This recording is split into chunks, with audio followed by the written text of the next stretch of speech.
जय श्री राधे कृष्ण। आप सभी का आपके अपने YouTube channel VK Mishra present में बहुत बहुत स्वागत है। आइए आज आप सब सुनेंगे निर्जला एकादशी व्रत की कथा और फिर सुनेंगे एकादशी माता की आरती। ज्येष्ठ मास शुक्ल पक्ष में पड़ने वाली एकादशी को इसे निर्जला एकादशी, पांडव एकादशी और भीम शयनी एकादशी के नाम से जाना जाता है। यह व्रत सभी प्रकार के पाप और ताप को नष्ट करने वाली है। निर्जला एकादशी का व्रत बड़ा ही कठिन माना गया है। इस व्रत में अन्न और जल दोनों का ही त्याग करना पड़ता है। जो भी भक्त सच्ची श्रद्धा के साथ निर्जला एकादशी का व्रत धारण करते हैं, इस दिन भगवान विष्णु माता लक्ष्मी की पूजा करते हैं। इससे व्यक्ति के सभी प्रकार के पाप और ताप नष्ट हो जाते हैं। यह व्रत अकेला ही 24 एकादशी का फल देने वाला होता है। वर्ष भर में केवल इस एकादशी व्रत को अगर कर ले तो संपूर्ण एकादशियों का पुण्य फल प्राप्त होता है। तो आइए सुनते हैं निर्जला एकादशी व्रत की कथा और अंत में सुनेंगे एकादशी माता की आरती। तो बोलिए प्रेम से भगवान विष्णु की जय, माता लक्ष्मी की जय, सर्वदेवी देवता की जय। बहुत समय पहले की बात है। एक समय महर्षि वेद व्यास जी महाराज युधिष्ठिर के यहाँ संयोग से पहुँच गए। महाराज युधिष्ठिर ने उनका समुचित आदर सत्कार किया। अर्घ्य और पाद्य देकर सुंदर आसन पर बैठाकर षोडशोपचार पूर्वक उनकी पूजा की। जब महर्षि सब प्रकार से निश्चिंत होकर बैठ गए, तब भीमसेन ने हाथ जोड़कर उनसे कहा कि हे भगवान, मैं बड़ी आपत्ति में पड़ा हुआ हूँ, दया कर आप मुझको इस आपत्ति से बचाइए। भीमसेन के ऐसे वचन को सुनकर महर्षि व्यास हंसते हुए बोले कि हे भीम, क्या बात है, निसंकोच तुम मुझसे कहो। भीम ने कहा कि हे प्रभु, महाराज युधिष्ठिर, धनुषधारी अर्जुन, विचारवान सहदेव और बहादुर नकुल एवं सौभाग्यवती महारानी द्रौपदी इत्यादि सभी लोग एकादशी का व्रत करते हैं और मुझे भी विवश करते हैं कि तुम भी एकादशी का व्रत करो।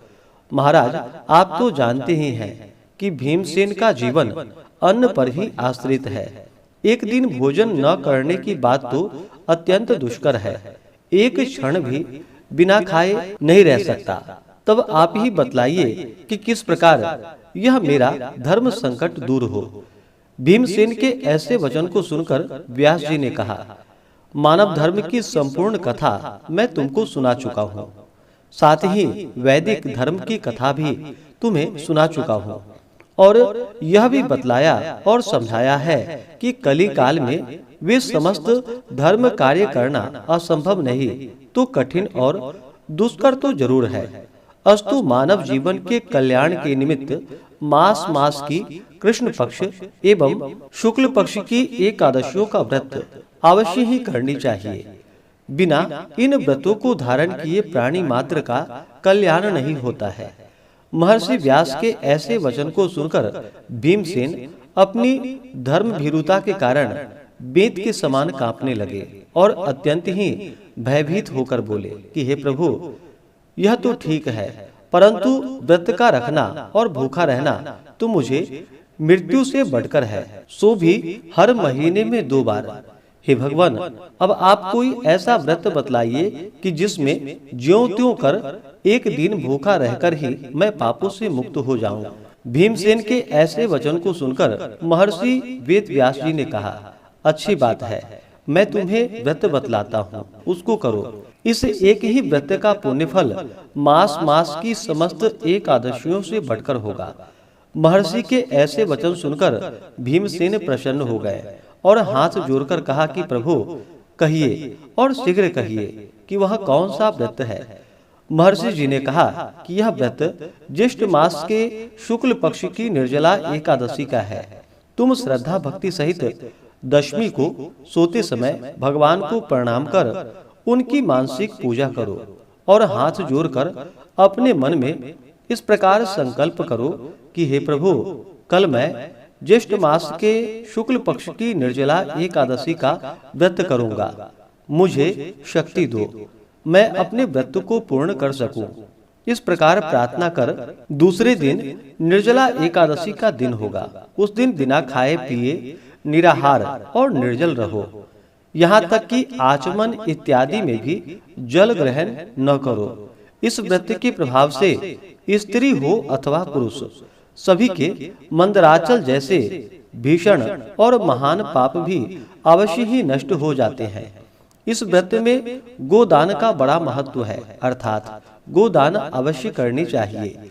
यदि कोई गोदान देने की सामर्थ्य न रखता हो तो उसे तांबा, पीतल या मिट्टी का पानी भरा हुआ घड़ा, उसमें थोड़ा सा सोना छोड़कर और उसे नवीन वस्त्र में लपेटकर ब्राह्मण को श्रद्धा और भक्ति पूर्वक दान करना चाहिए। इस प्रकार जल दान देने एवं स्वयं व्रत समाप्ति तक जल न ग्रहण करने वाले प्राणियों को एक एक क्षण में कोटि कोटि गोदान का पुण्य फल प्राप्त होता है। उस दिन यह कार्य अर्थात यज्ञ, दान एवं जपादि कार्य करने को अक्षय फल की प्राप्ति होती है। इस प्रकार श्री कृष्ण जी ने स्वयं कहा है, अतः फिर दूसरा पुण्य कार्य करने की क्या आवश्यकता है। विष्णु लोक की प्राप्ति इसी निर्जला व्रत के ही द्वारा हो सकती है। इस दिन फलाहार करना चाहिए। अन्न खाने वाले की अनेकों प्रकार की दुर्दशाएं होती है और वे चांडाल स्वरूप समझे जाते हैं। इस व्रत के प्रभाव से चोर, गुरुद्वेषी एवं हर प्रकार के पापियों का उद्धार हो जाता है। श्रद्धालु स्त्री एवं पुरुषों को विशेष कर्तव्य उनका यह है कि शेष शैया पर स्थित श्री विष्णु भगवान की भक्ति पूर्वक पूजा एवं धेनु दान तथा ब्राह्मणों को मिष्ठान का भोजन कराकर दक्षिणा देकर संतुष्ट करना चाहिए। निर्जला व्रत रखने वाले को गौ, वस्त्र, छत्र, शैया, कमंडलू आदि वस्तुओं का प्रेम पूर्वक भक्ति सहित दान करना चाहिए। उपाहन दान करने से स्वर्ग गमन के हेतु स्वर्ण विभूषित रथ प्राप्त होता है और जो इसको भक्ति पूर्वक श्रवण करता है तथा कीर्तन इत्यादि करके रात्रि जागरण करते हैं, वे मनुष्य बिना विघ्न स्वर्ग को प्राप्त होते हैं। तो बोलिए प्रेम से भगवान विष्णु की जय। तो आइए अब सुनते हैं एकादशी माता की आरती। तो बोलिए प्रेम से एकादशी माता की जय। ओम जय एकादशी माता, विष्णु पूजा व्रत को धारण कर शक्ति मुक्ति पाता। ओम जय एकादशी माता, विष्णु पूजा व्रत को धारण कर शक्ति मुक्ति पाता। तेरे नाम गिनाओ देवी भक्ति प्रदान करनी, गण गौरव की देनी माता शास्त्रों में वर्णी। ओम जय एकादशी माता, विष्णु पूजा व्रत को धारण कर शक्ति मुक्ति पाता। मार्गशीर्ष के कृष्ण पक्ष की उत्पन्ना विश्वतारिणी जन्मी, शुक्ल पक्ष में हुई मोक्षदा मुक्तिदाता बन आई। ओम जय एकादशी माता, विष्णु पूजा व्रत को धारण कर शक्ति मुक्ति पाता। पौष के कृष्ण पक्ष की सफला नामक है, शुक्ल पक्ष में होए पुत्रदा आनंद अधिक रहे।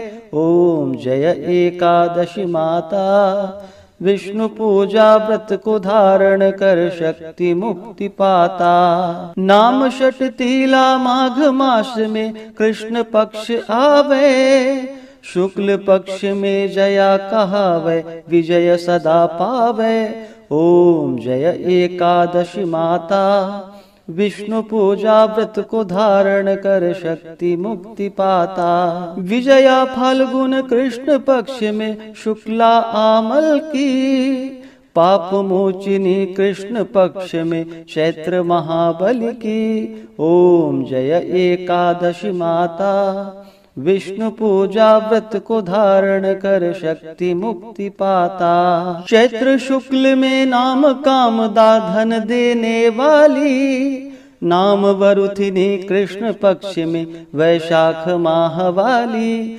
ओम जय एकादशी माता, विष्णु पूजा व्रत को धारण कर शक्ति मुक्ति पाता। शुक्ल पक्ष में होए मोहिनी अपराज्येष्ठ कृष्ण पक्षी, नाम निर्जला सब सुख करणी शुक्ल पक्ष रखी। ओम जय एकादशी माता, विष्णु पूजा व्रत को धारण कर शक्ति मुक्ति पाता। योगिनी नाम आषाढ़ माह में जानो कृष्ण पक्ष करणी, देवशयनी नाम कहायो शुक्ल पक्ष धरणी। ओम जय एकादशी माता, विष्णु पूजा व्रत को धारण कर शक्ति मुक्ति पाता। कामिका श्रावण मास में आवे कृष्ण पक्ष कहिए, श्रावण शुक्ल में होए पवित्रा आनंद से रहिए। ओम जय एकादशी माता,